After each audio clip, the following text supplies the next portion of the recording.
따라합시다. 내가 사람이 아니요 내가 사람이 아니요 하나님이니라. 하나님이니라. 호세아 11장을 이해하려면 선지자 호세아가 활동하던 기원전 8세기 중엽 후반 BC 750년에서 722년 722년이 어떤 해입니까? BC 722년이 북이스라엘이 망하던 해입니다. 북이스라엘의 말기 격동적 배경을 우리가 봐야 합니다. 이 시기가 표면적으로는 번영 뒤에 감춰진 도덕적으로 윤리적으로 무너짐과 혹독한 정치적 붕괴, 열강의 침입이 교차되던 때입니다. 꼭 지금의 대한민국과 같죠. 정치적으로 붕괴되고 열강은 누굽니까? 우리에게 중국하고 북한하고 러시아입니다. 호세아가 사역 초기인 여로보암 2세 때입니다. 여로보암 2세 때 BC 793년에서 753년 북이스라엘은 주변 강대국 이 아람 약하로 힘입어 영토를 확장하고 엄청난 부를 축적하였습니다. 그러나 여로보암 2세 사후에 2세 사후에 30년 동안 6명의 왕이 바뀝니다. 30년 동안. 거의 대부분 당하는 그런 형국이었습니다. 호세아 11장은 나라가 신흥 강국인 아수르에 의해 완전히 무너지기 직전 북이스라엘의 마지막 혼란기를 배경으로 하고 있습니다. 그리고 여러분들 아시다시피 아수르가 그 당시 신흥제국 아수르가 팽창하면서 BC 722년에 북이스라엘의 수도인 사마리아가 함락되면서 역사 속으로 사라지게 되는 것입니다.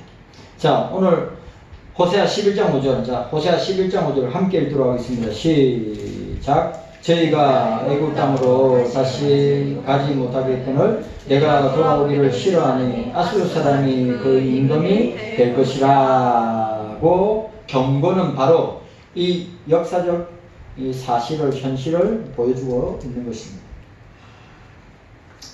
자, 우리가 이 여로보암 왕이 죽고 난 뒤에 6명의 왕들이 30년 어간에 왕들이 바뀌는데 이 사람들의 특징이 뭐냐 하면 하나님을 의지하는 지도자가 한 명도 없었다는 거예요. 보세요. 북이스라엘입니다. 하나님을 의지하는 정치 지도자가 단 한 명도 없었다. 권력과 살인으로 왕위를 찬탈하는 악순환이 이어졌음을 우리가 보게 됩니다. 외교적으로는 여러분 아시죠? 외교적으로는 북이스라엘이 애국과 아수르 사이를 왔다 갔다 기회주의적인 외교 정책을 했죠. 꼭 우리나라의 지금 정부가 꼭 그런 것 같다는 생각이 들었습니다. 만군의 여호와 하나님을 참된 왕으로 모시지 않고 이방의 열강의 군사력에 구원을 구하려 했던 전형적인 왕들의 모습을 보게 됩니다. 그리고 오늘 호세아의 아내가 누굽니까? 고멜입니다. 아시죠? 고멜은 창녀입니다. 그래 그 창녀를 통해서 자녀를 낳았습니다. 그러면 여러분 호세아의 다른 이름이 뭡니까? 호세아의 다른 이름이 여호수아입니다. 또 여호수아나 호세아의 다른 이름이 예수아입니다. 예수아. 여호와는 구원이시다. 그러면 예수님의 이름과 똑같습니다. 사랑의 선지자죠. 고멜은 누굽니까? 저와 여러분들입니다. 여러분, 그러니까 호세아가 북이스라엘이 멸망당할 수밖에 없는 원인을 다 가지고 있단 말이죠. 특별히 여러분, 그러면 자 보세요. 역사적으로 볼 때 그러니까 신흥 제국인 아수르의 팽창으로 망하였고, 정치적으로 볼 때는 이 여로보암이 죽고 난 뒤에 6명의 왕들을 통해서 완전 뭡니까? 왕권 쟁탈에다가 또 왕들마다 오래 뭡니까? 오래 집권하지 못하고 다른 사람이 또 쳐서 죽이고 또 왕이 오르고 그런 역사였단 말이에요. 그런데 그거보다 더 중요한 북이스라엘이 결정적으로 망하게 된 것이 무엇이냐? 바알 숭배와 혼합주의였단 말이에요. 지금으로 말하면 종교 다원주의 운동을 했다 이 말이에요. 바알과 아세라가 어떤 겁니까? 풍요와 다산의 신 아닙니까? 가나안의 신이란 말이에요. 그러니까 우리가 그거 아셔야 됩니다. 하나님이 가나안 정복 종료할 때 여호수아한테 뭐라 해야 돼요? 가나안에 있는 모든 족속들을 다 싸그리 다 없애라고 그랬어요. 근데 기브온 족속이 어때요? 속이가지고 넘어가지고 그 기브온 족속이 이스라엘의 노예가 되지 않습니까? 그 족속 때문에 어떻게 해요? 이스라엘이 세속화되고 혼합주의되고 종교 다원주의화 된단 말이죠. 배은망덕의 극치를 보여주고 있습니다. 자, 11장 2절. 자, 11장 2절. 우리 함께 읽도록 하겠습니다. 11장 2절. 시작. 선지자들이 저희를 부를수록 저희가 점점 멀리하고 바알들에게 제사하며 아르색인 우상 앞에 분향하였느니라. 보세요. 이 모습을 보시란 말이에요. 이게 지금 한국교회의 모습이에요. 이게 한국교회의 모습이라고요.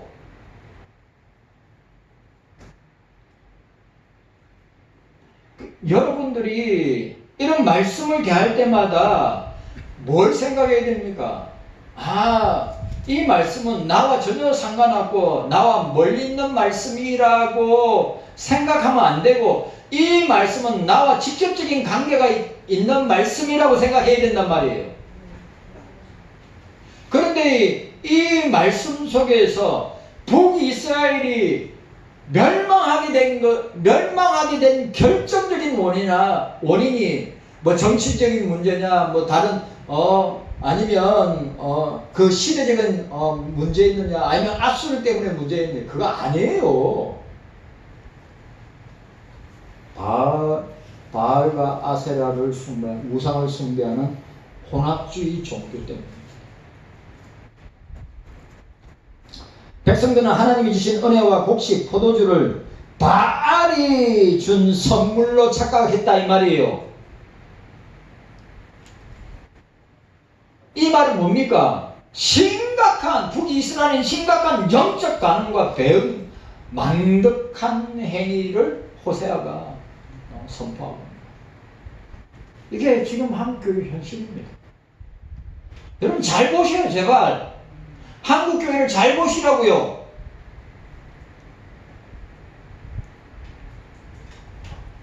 그 다음에 자 우리가 놓치지 말아야 되는 이 호세아가 활동하던 이 정치적인 상황이나 사회적인 상황이나 그런 것들 중요하지만 뭡니까? 이 종교적인 특별히 종교 지도자들의 부패가 이루 말할 수 없었다. 종교 지도자들, 한국교회로 말하면 목사들합니다.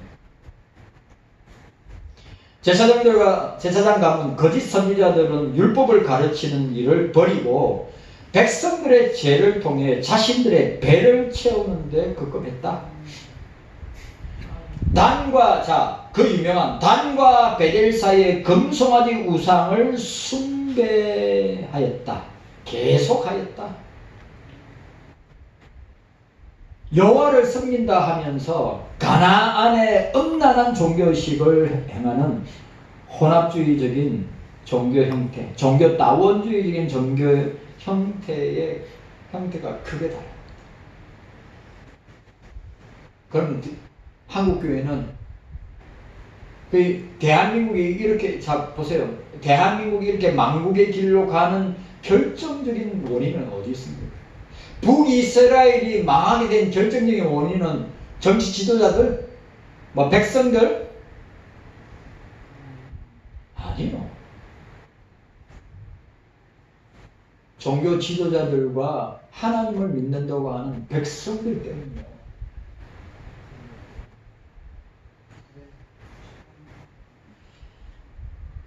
그러니까 여러분, 그러니까 호세아가 활동하던 시대는 빈부격차와 사회적 불의가 행행했단 말이죠. 고위 관료들, 상인들, 특검청에만 집중되어 있어요. 오늘 우리 대한민국의 정부 관료들이나 상인들은 뭐 재벌들 아니에요. 특검청들. 서민들은 가난한 농민들과 서민들은 뇌물과 불공정한 재판, 고리대금으로 빼앗기고 종으로 전락하던 시대였단 말이죠. 그래, 지금 우리나라는 지금 뇌물 말할 것도, 불공정한 재판 지금 말할 것도 없고, 아시죠? 정권으로 뭐 코스피 8천 찍는데 했다가 지금 3천 왔다 갔다 해가지고 집 못 사니까 그 돈 은행에 대출받아 어디에 몰빵한 겁니까? 정권에다 몰빵해가지고 망했잖아요. ETF.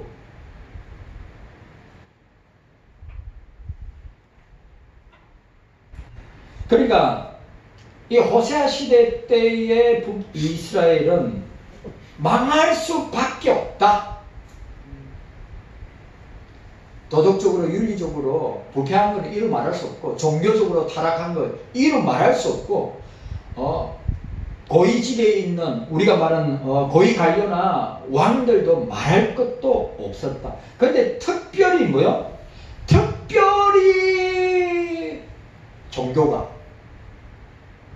특별히 하나님을 믿는다고 하는 종교가 타락의 극치를 달리고 있었던 때가 호세아가 예언 활동하는 시대, 북이스라엘.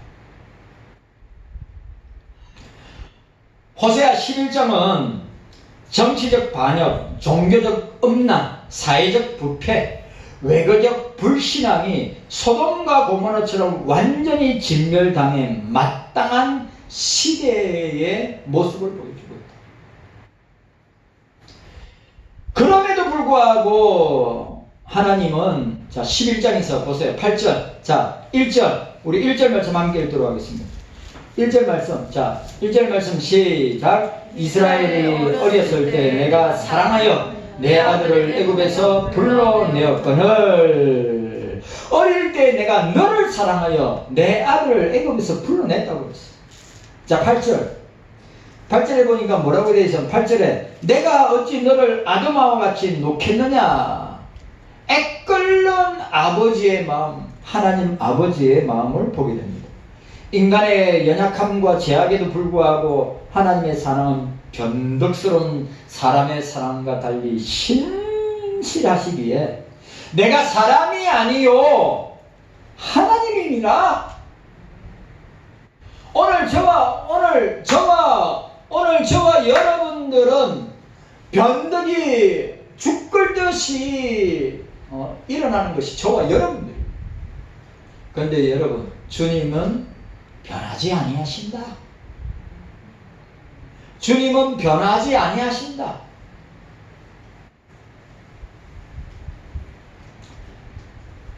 마침내 독생자 예수 그리스도의 십자가 구속을 통해 이 언약적 사랑을 완벽하게 성취하신다는 이 구속사의 전점을 보여주고 있는 것이 오늘 우리가 읽었던 호세아 11장입니다.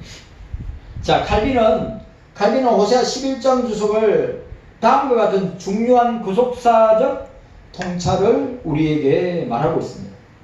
칼빈은 하나님께서 이스라엘을 마치 어린아이를 그릇마 가르치듯 친히 양육하셨음을 강조했습니다.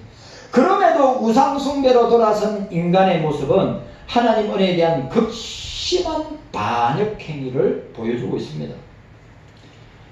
칼빈은 본문 8절과 9절에 대해서, 본문 8절과 9절에 대해서 하나님께서 인간의 감정처럼 갈등하시는 듯한 표현, 이걸 성육신적 비유 표현이라는데, 표현을 쓰신 것은 인간의 은으로 하나님의 깊은 긍휼을 사랑을 전달하기 위함이다 라고 말하고 있는 것입니다. 그러니까 이 말씀은 오늘 호세아 11장은 궁극적인 구속적 성취가 예수 그리스도의 십자가의 구속을 통해서만 완전해진다고 칼빈은 보고 있습니다. 그래서 오늘 저와 여러분들이 인간을 향한 하나님의 사랑, 인간의 사랑은 변죽 걷듯이 변하지만 하나님의 사랑은 변하지 아니한다. 성도 여러분, 구역장 여러분, 세상에서 가장 절망적인 순간이 언제냐? 믿었던 사람에게 배신당하는 것이냐? 스스로의 연약함 때문에 더 이상 일어설 힘이 없을 때이냐? 인간의 사랑과 약속은 유한하며 조건적이며 따라서 쉽게 흔들린다고 하는 사실을 우리는 보게 되는데, 우리가 기억해야 될 것, 사람의 사랑은 유동성이 많은데 하나님의 사랑은 불변하는 사랑이다. 여러분, 우리가 그걸 잘 보여주고 있어요. 그래서 호세아 11장은 거룩하신 하나님과 패역한 이스라엘 사이의 관계를 보여주고 있습니다. 이스라엘은 끊임없이 하나님을 버리고 우상 바알을 쫓으며 애국과 아수르를 의지하였습니다. 하나님을 의지해야 되는데 보세요. 이게 저와 여러분들의 모습이란 말이에요. 주님의 사랑은, 하나님의 사랑은 우리가 그렇게 변덕스러워도 끝까지 사랑하시는데 우리들은 그 사랑을 받으면서도 애굽을 의지하고 아수르를 의지하고 우상을 만들어서 우상을 섬기는 이율배반적인 모습을 우리가 보게 됩니다.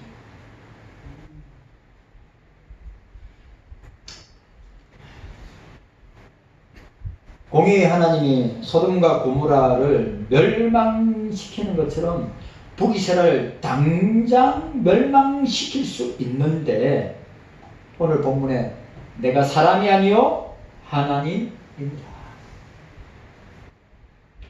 오늘 저와 여러분들이 이 사실을 기억하고, 여러분, 하나님은 사람이 아니고 하나님이시다.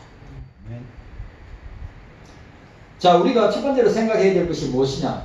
오늘 배은망덕한 죄인인 인간을 찾아오시는 하나님의 사랑을 보게 됩니다.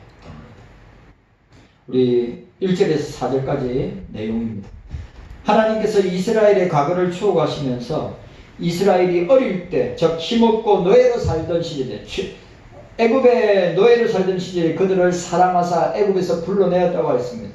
아버지께서 어린 자녀에게 그런 말을 가르치듯 그들의 팔을 안고 양육하셨고 사람의 줄, 곧 사랑의 줄로 이끌으셨다고 했습니다. 그런데 이스라엘의 반응은, 백성들의 반응은, 선지자들이 부를수록 그들은 더욱 하나님을 멀리하고 우상에게 제사하고 은혜를 받을수록 더 깊은 죄에 빠지게 되었다. 여러분, 그게 인간입니다. 그게 사람이요. 그러니까 하나님은 우리를 더 사랑하시고 가까이 하려는데 우리는 더 멀리하고 뭐요? 우상을 섬긴다 이 말. 은혜를 받으면 받을수록 어떻게 해요? 더 깊은 죄에 빠져 들어가는 것을 보게 됩니다. 이 모습은 바로 저와 여러분들의 모습입니다. 죄와 허물로 죽었던 우리를 그리스도의 십자가의 보혈로 구원해 주셨음에도 우리는 여전히 세상을 탐하고 여전히 세상과 짝하고 주님보다 다른 것을 더 사랑할 때가 얼마나 많은가.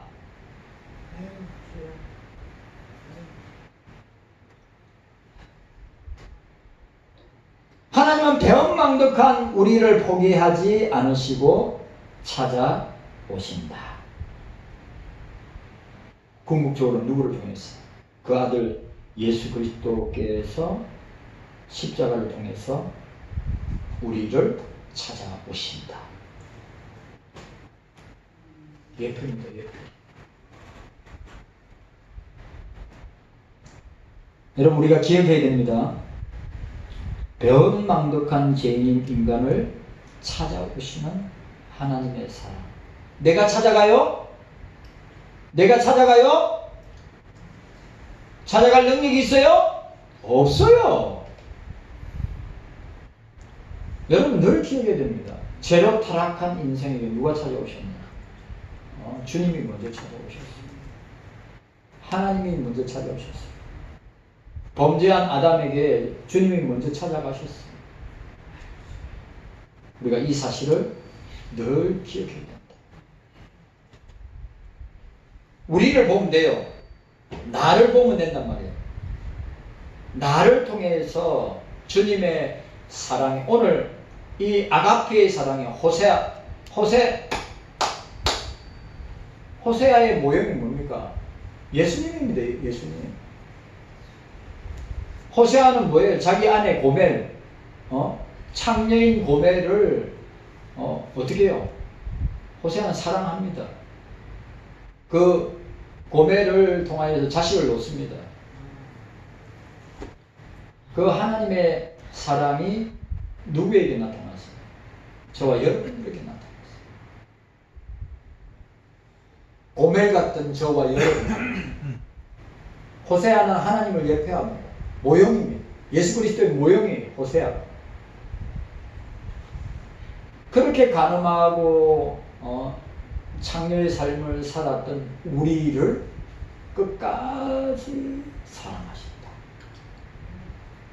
주님은 끝까지 우리를 사랑하신다. 우리는 주님을 찾아갈 능력과 힘이 없고 우리가 아무것도 할 수 없는 상태에 있을 때 주님이 우리를 만나주시고 우리를 찾아오시고 우리를 붙들어 주신다. 그게 주님의 사랑이에요.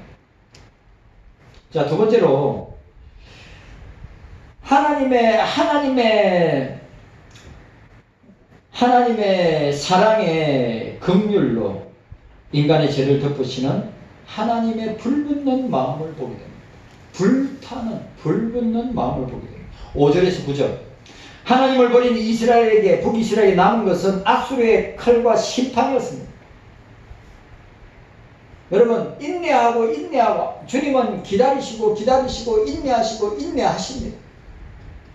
그러나 돌아오지 아니하면 그 하나님의 엄밀한 공의의 심판은 가히 감당하지 못합니다. 북이스라엘 백성들을 향한 하나님의 인내. 참고 기다리고 참고 기다리다가 결국 어때요? 자, 오늘 보시기 바랍니다. 에브라임이여. 자, 8절 말씀 함께 읽도록 하겠습니다. 8절 시작. 에브라임이여 내가 어찌 너를 놓겠느냐? 이스라엘이여 내가 어찌 너를 버리겠느냐? 내가 어찌 너를 아드마같이 놓겠느냐? 어찌 너를 서보임같이 두겠느냐? 내 마음이 내 속에서 돌아와서 나의 긍휼이 온전히 불붙듯 하도다. 하나님의 긍휼, 하나님의 자비, 하나님의 사랑이 인간의 죄를 덮음으로 그 하나님의 불붙는 마음과 심정을 우리가 보게 되는 것입니다. 아드마와 스보임은 창세기에 나오는 소돔과 고모라와 함께 유황불 심판으로 영원히 사라진 성읍들입니다. 공의대로라면 북이스라엘도 그렇게 진멸되어야 합니다. 그러나 하나님의 속에서, 하나님의 마음에, 하나님의 가슴에, 하나님 속에서 그 긍휼과 자비와 사랑이 불붙듯 일어나고 있음을 우리에게 보여주고 있습니다. 여러분, 우리는 진멸당해야 되는데 그 진멸당할 것을 누구에게? 예수 그리스도에게 쏟아 부었습니다. 그러니까 여러분, 하나님의 우리가 당해서 영원히 멸망당할 하나님의 진노가 누구에게 부어지고 쏟아졌냐? 하나밖에 없는 독생자 예수 그리스도에게 부어졌습니다. 어디에 부어졌습니까? 십자가에 부어졌습니다. 그러니까 무슨 말입니까? 나는 사람이 아니요 하나님이라고 하는 이 선언은 하나님의 사랑의 극치를 보여주고 있습니다. 그러면 여러분, 오늘 우리가 본문을 통해서 저와 여러분들이 이 말씀 앞에서 설 때 우리는 그 하나님의 진노의 그 진노를 쏟으시는 그 진노에 과연 그 진노 앞에 견디거나 거기에 설 수 있는 사람이 있느냐? 아무도 없어.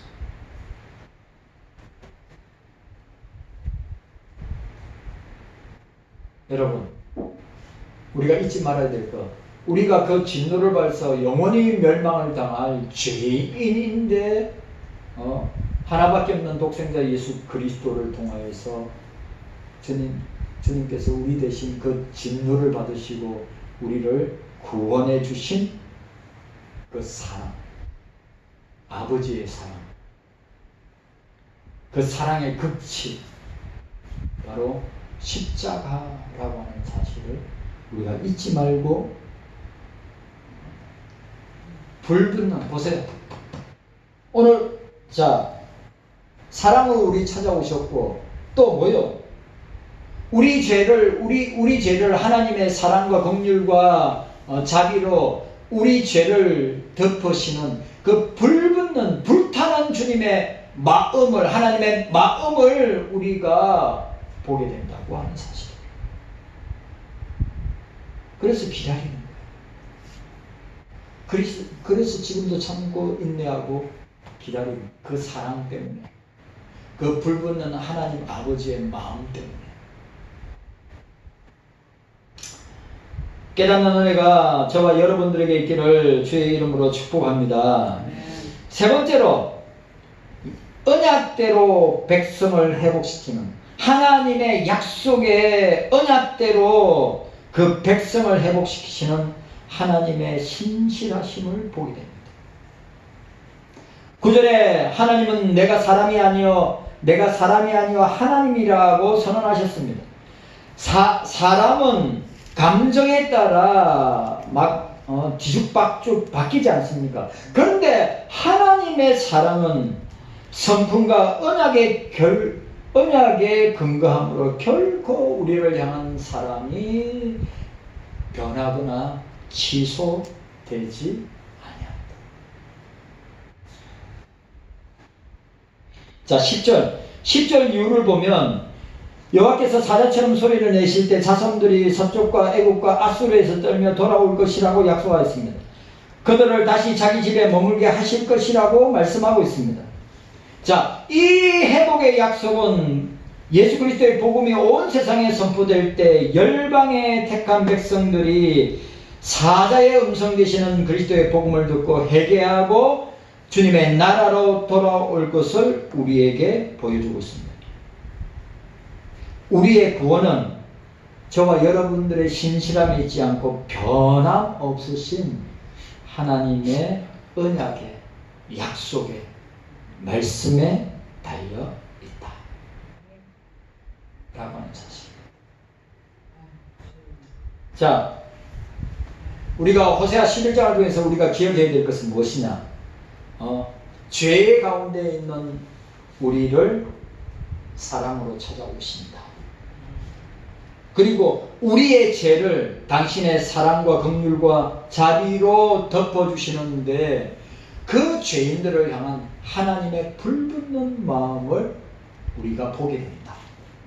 그리고 뭐요? 오늘 언약대로, 하나님의 언약대로, 약속대로 그 백성들을 회복시키시는 하나님의 신실하심을 보게 된다.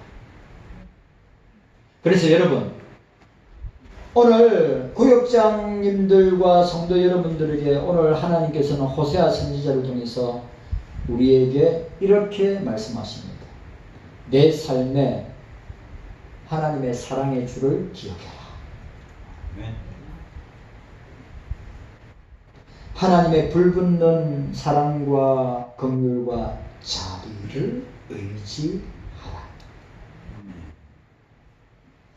신실하신 하나님을 본받아 우리 삶으로 하나님 앞 세상 가운데 하나님의 영광을 드러내고 응답하자.